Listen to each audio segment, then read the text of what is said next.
So today I'm going to show you guys how to draw wings and also talk a little about freedom of expression in your art. Okay, so let's get started. Since you don't get to see what I'm doing in my artwork when I sketch it out, let me tell you about how I get the wings and how I want it. Sometimes I'm using a reference photo, which works great. Sometimes I'm not, I'm free-flowing it. Basically, when you draw wings, there's always a bend at the top of the wing. So you're going to flow from the back of the person or bird, whatever it is. It could be a griffin, whatever it is you're drawing that requires wings. And it's going to flow up and then curve down. When you're bringing it back down, you're going to just add a little curve to it. Even if it's the wing is spread out, what you want to do is, since it's spread, it'll flow from the person, flow again, and then like that, almost like a conductor is conducting a orchestra. That's how you want to do it. Sometimes you can go rugged and just add a sharp ridge to it, but it depends on the type of wings you want. So decide on what you want before you put in.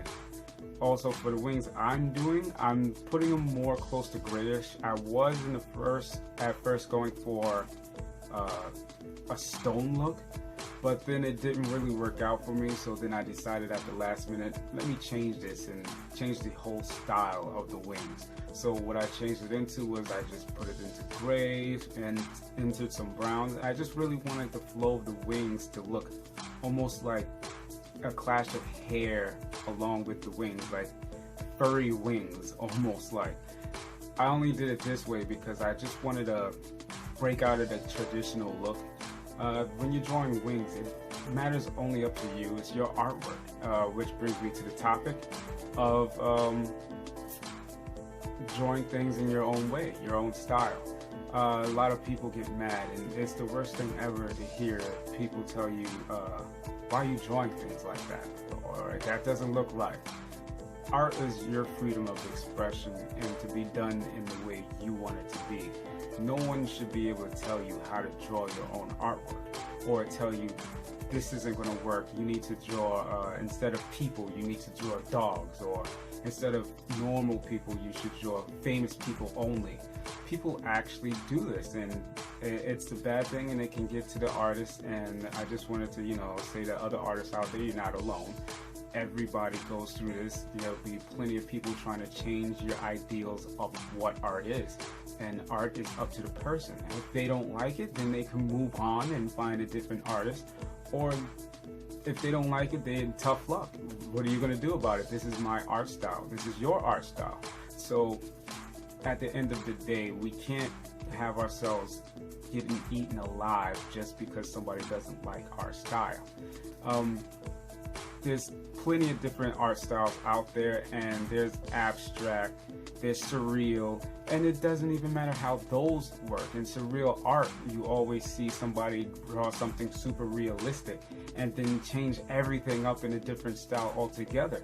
So could you really go up to a surreal artist and tell him, well, I don't like your artwork because one point looks realistic and the rest looks like crap? No, and to be honest, it doesn't look like crap. Have you ever seen a surreal artist?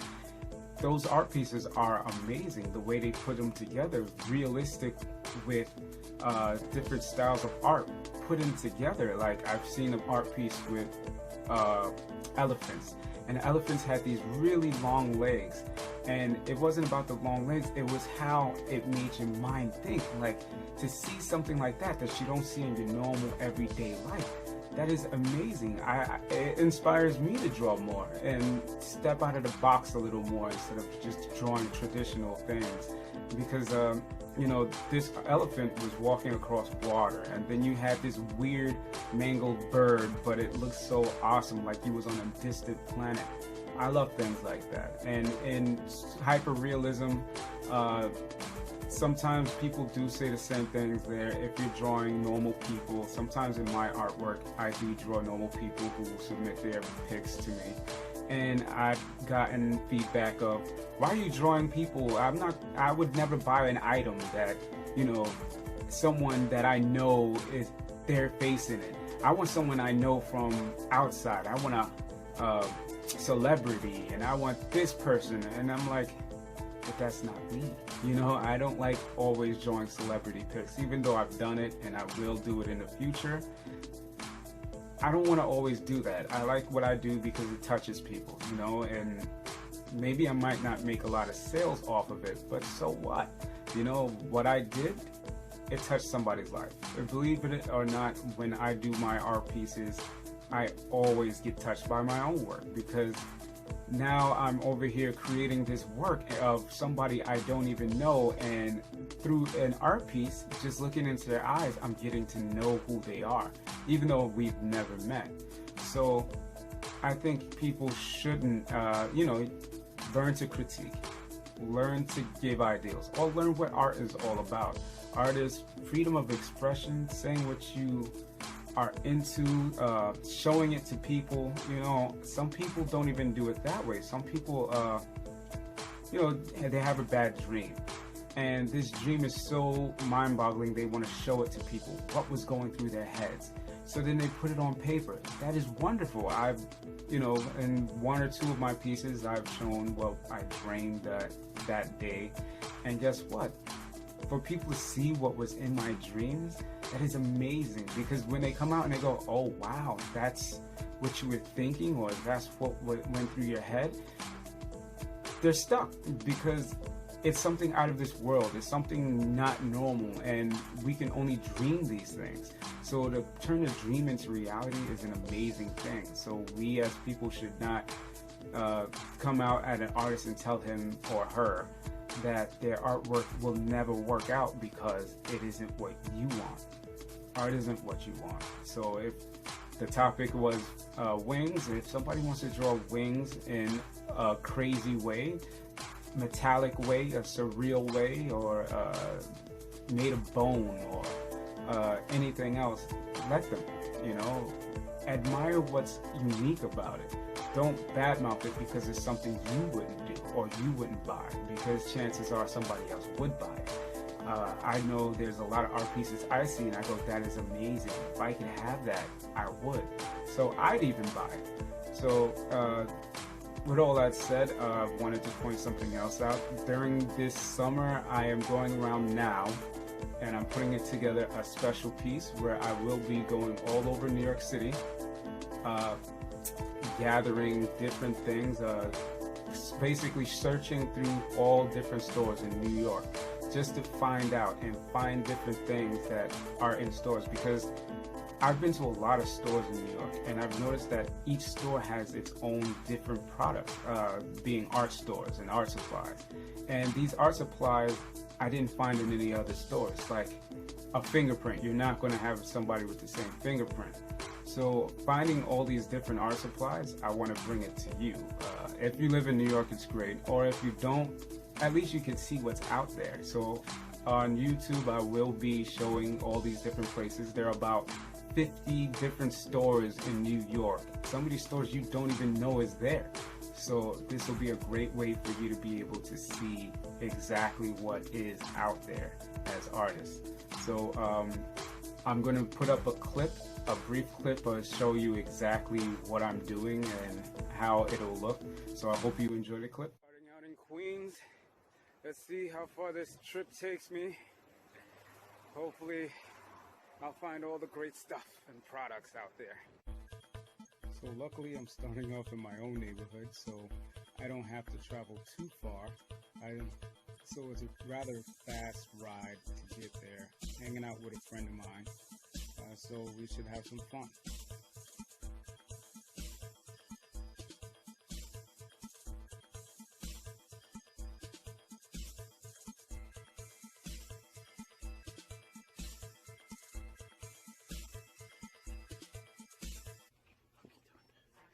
What do you do with it? Anything. You can cut it, you can... Etching, stamp making, cuts like butter, creates clean edges. This is not bad for $3. Yeah. I think I'll get this.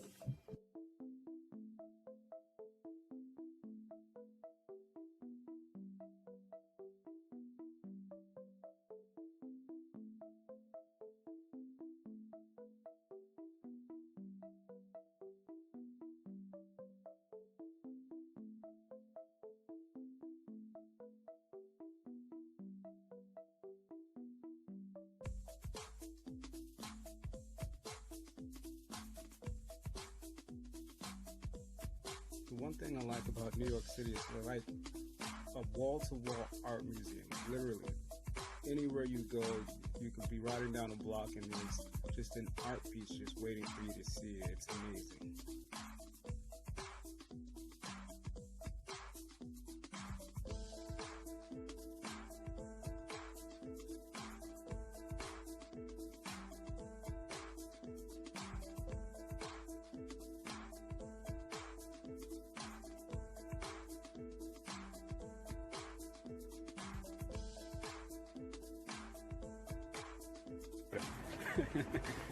Michael! I don't mind this. I'm gonna end up needing one of these in the future. I love this. But my desk does it for me, so I'm like, I'm good.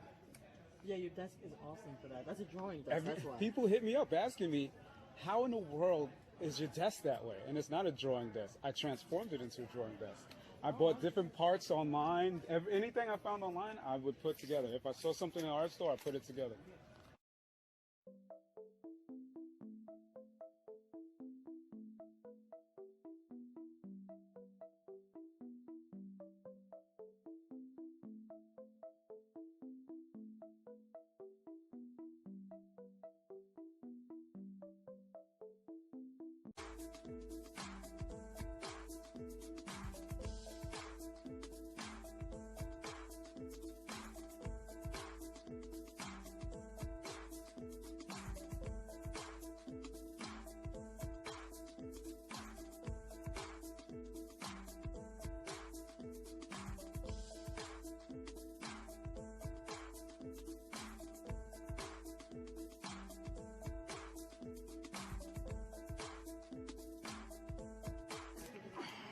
Giant canvases. Look at the size of that one. That one might be taller than me. Nice. Because I seen that. She came to see mine, spend time with mine, but mine was Jumbo.